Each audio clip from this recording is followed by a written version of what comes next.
أرادت أصالة الوصول إلى جمهور المغرب العربي وشمال أفريقيا، فأنتجت أغنية جديدة غنتها دويتو مع الفنانة المغربية أسماء المنور. لكن أريدكم أن تركزوا جيدا في هذه الصور. ما الذي ترتديه أصالة؟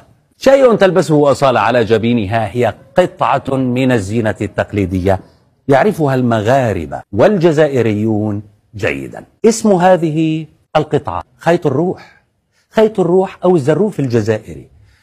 ها هي تتزين بها المرأة الجزائرية في عنقها أو في جبينها.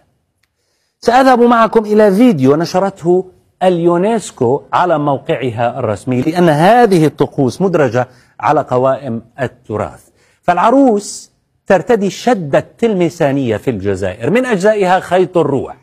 خيط الروح يتم ارتداؤه مع الكاراكو أو القويط، وهو للطبقة الأرستقراطية. خيط الروح الجزائري الذي ارتدته أصالة في المغرب لتغني أغنية مغربية مع فنانة مغربية أثار غضب المغاربة والجزائريين.